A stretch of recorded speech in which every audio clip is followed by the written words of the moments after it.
तो हम तेरे हैं, ये जहां चीज है क्या, लौहो कलम तेरे हैं। नारे तकबीर, नारे तकबीर।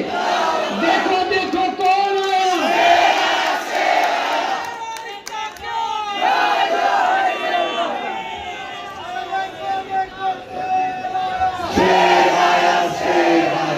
अस्सलाम वालेकुम रहमतुल्लाहि व बरकातहू। स्टेज पर मौजूद मजलिस इत्तेहादुल मुस्लिमीन के तमाम जिम्मेदारान, वारिस पठान साहब, अतीक भाई, मुंब्रा से आए हुए सैफ पठान साहब, वहाँ बैठ जाइए।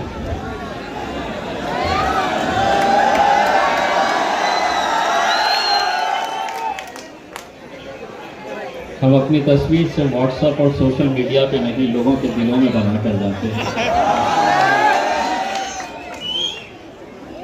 मजलिस के तमाम एडवोकेट अस्मा जी, मैंने आपसे वादा किया था मैं आऊँगा, प्रोग्राम होने के बाद इंशाल्लाह ज़रूर आऊँगा। जितनी देर स्टेज के ऊपर बैठा हुआ था, ये देख रहा था कि क्या वजह है कि एक नौजवान लड़का अतीक चुनावी मैदान में किसी को मानता हूं तो वो अतीक सर को मानता हूं।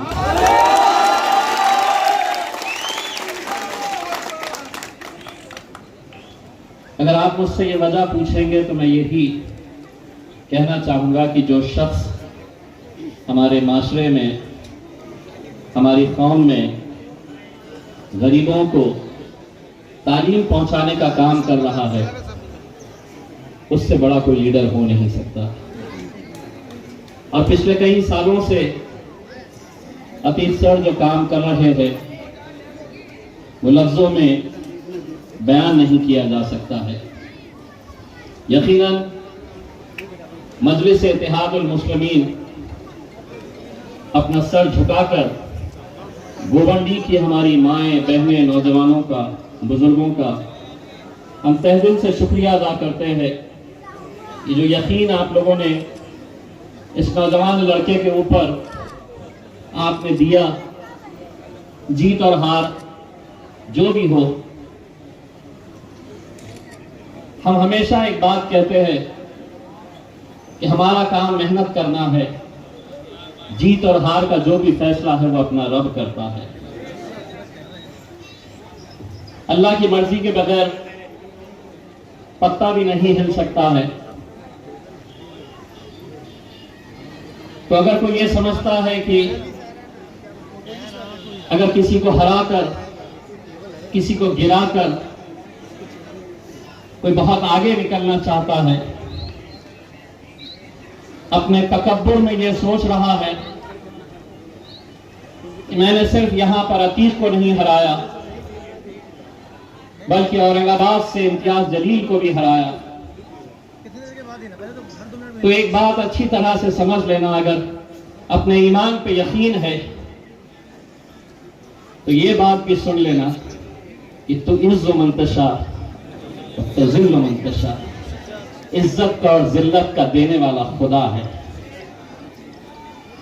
तुमने ये सोचा कि मुझे गिरा दोगे तो मैं खत्म हो जाऊंगा, आज तुम्हारे ही घर में देखिए अल्हम्दुलिल्लाह कितनी मोहब्बतों से मुझे नवाजा जा रहा है। अतीक हारने के बावजूद भी हारा नहीं है, उसने लोगों की मोहब्बतों को जीता है।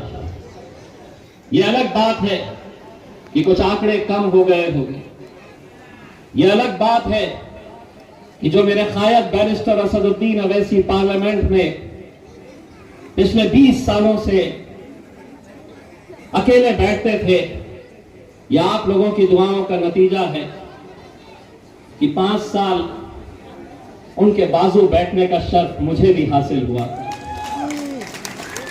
इससे बढ़कर और फख्र की क्या बात हो सकती है कि जो शख्स अकेले लड़ता था पार्लियामेंट के अंदर, उनके बाजू, उनके पीछे बैठने का मौका आप लोगों की दुआओं की वजह से अल्लाह ने मुझे भी फराहम किया था। ठीक है, 2000 वोटों से इस बार मैं हार गया और मुझे हराने के लिए जिन जिन लोगों ने जो ताकतें लगाई थी, जिन जिन लोगों ने जो साजिशें रची थी, आज अगर एकनाथ शिंदे के जितने भी आमदार हैं उन्हें लोग गद्दार कह के पुकारते हैं, मैं समझता हूं अगर मुसलमानों का सबसे बड़ा गद्दार है तो लाल टोपी पहनकर तुम्हारी गलियों में घूमने वाला यह अबू आसिम है।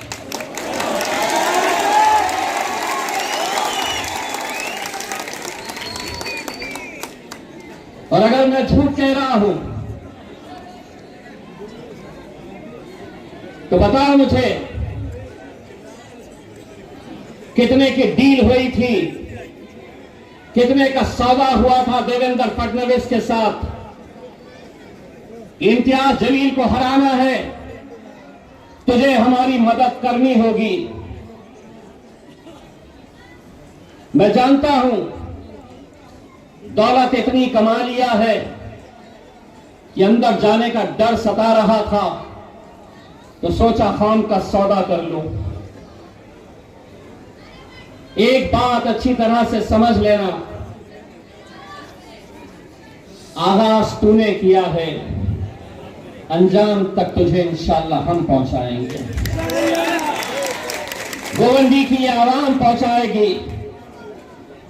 जिन मां ने, जिन बुजुर्गों ने हमारी हार पर, अकीक की हार पर अपने आंसू बहाए, गिड़गिड़ा कर रोए, मैंने कितने ऐसे बुजुर्गों को, कितने ऐसे घरों में उस दिन खाना नहीं बना क्योंकि वह अफसोस मना रहे थे ये नौजवान लड़के के हार का, औरंगाबाद से इम्तियाज जलील की हार का। लेकिन हम यही कह रहे थे कि हम गिरे हैं, इसका मतलब यह नहीं है कि हम उठेंगे नहीं। इसका मतलब यह नहीं है कि अब हम खड़े नहीं होंगे, दौड़ेंगे नहीं। मुझे अतीक ने कल बताया, इम्तियाज भाई 2 दिन पहले परमिशन मिली थी, लेकिन पुलिस वाले अब कह रहे हैं कि ये इलाके में जलसा नहीं होना, बहुत दबाव डाला जा रहा है। मैंने अतीक से कहा, इलाके कुत्तों के होते हैं,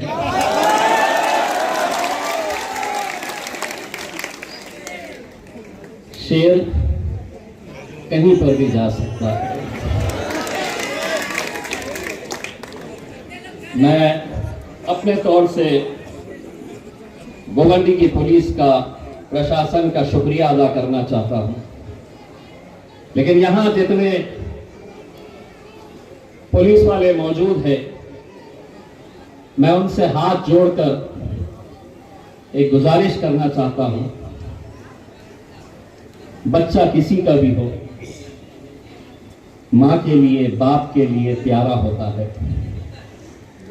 और अगर कोई चंद लोग यहां नशे का कारोबार करवाकर एक पूरी नस्ल को अगर बर्बाद कर रहे हैं,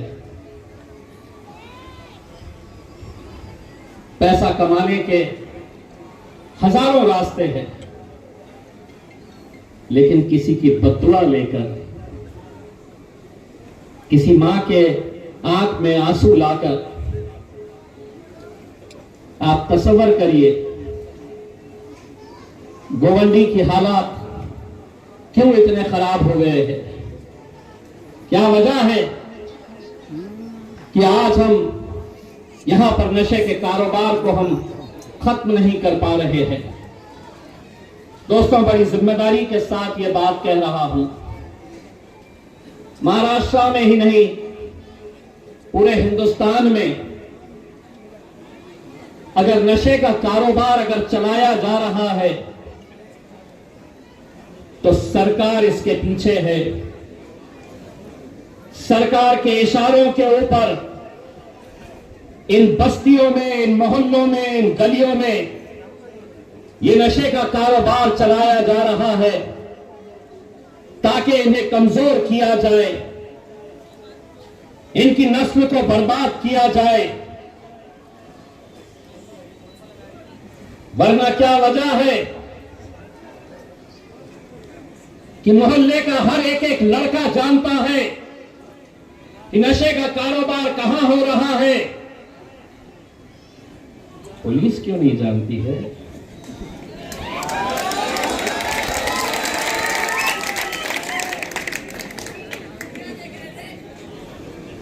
जानती है, सब अच्छी तरह से जानती है। हम आपकी तरफ से गोवंडी की पुलिस को एक पैगाम देने के लिए आए हैं। धंधे आप नहीं बंद कर सकते तो अल्हम्दुलिल्लाह हम में इतनी ताकत है कि हम आकर बंद करवा सकते हैं।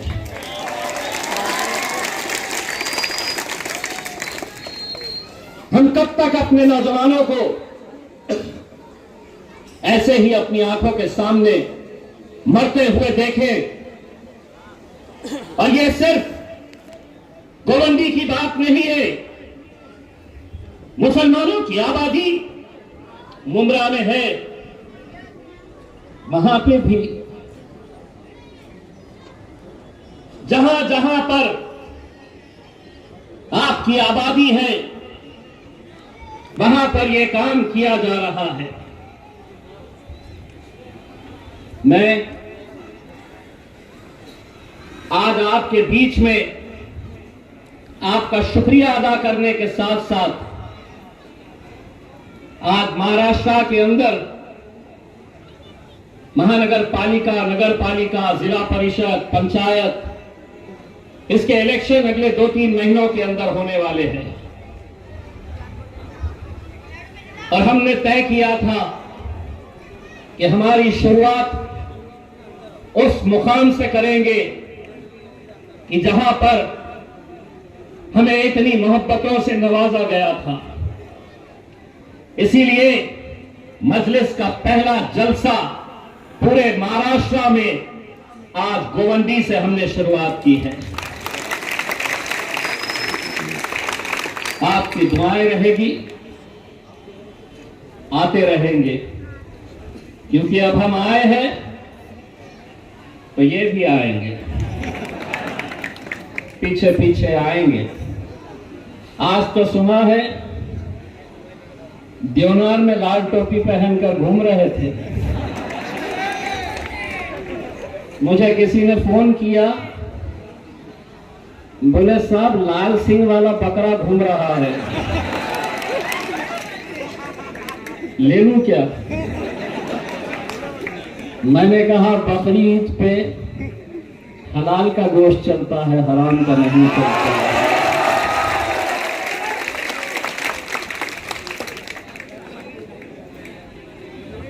नौटंकी बनकर किसी ने बताया, आतिफ सर ने बताया, यहां पर उनके लोग आते हैं और कहते हैं कि मजलिस इत्तेहाद उल मुस्लिमीन वो जमात है जो नौजवानों को वरगलाती है, जो नौजवानों को भड़काने का काम करती है। हम सेक्युलर पार्टी है, जूती पे मारता है इम्तियाज जलील तुम्हारी जैसी सेक्युलर पार्टियों को, जूती पे रखते हैं हम उन तमाम सियासी पार्टियां जो अपने आप को सेक्युलर कहती है। क्योंकि जब तुम पर वक्त आता है तो क्या नरेंद्र मोदी, क्या एकनाथ शिंदे, क्या अजीत पवार, क्या शरद पवार, क्या अखिलेश पप्पा, सब एक ही थाली के चट्टे बट्टे हैं। और अगर हम फिरका परस्त है तो है, जो भाषा तुम्हें समझ में आती है वो भाषा में जवाब देने का हुनर अगर किसी के पास है तो वो मेरे गायक बैरिस्टर असदुद्दीन अवैसी के पास है। तू बकरे की मंडी में घूमते रहे, वो कुवैत चला गया, कतर चला गया, जिद्दा चला गया। मेरा गायक इंटरनेशनल लेवल पे घूम रहा है, तो मैं बकरों के बीच में जाके बैठ क्यों गया? आज अल्हम्दुलिल्लाह इस मुल्क के एक मुसलमानों को इस बात का फख्र होना चाहिए, इस मुल्क के एक मुसलमानों का सर ऊंचा होना चाहिए, क्योंकि जब इस मुल्क के ऊपर आंच आई तो सबसे पहले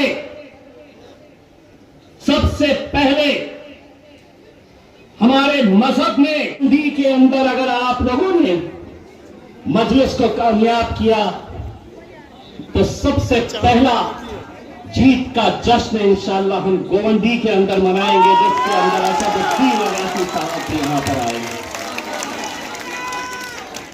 मेरे भाइयों, हम एक ऐसे दौर से गुजर रहे हैं जहां कोई अपना नहीं है, कोई तुम्हारे साथ खड़े रहने वाला नहीं है।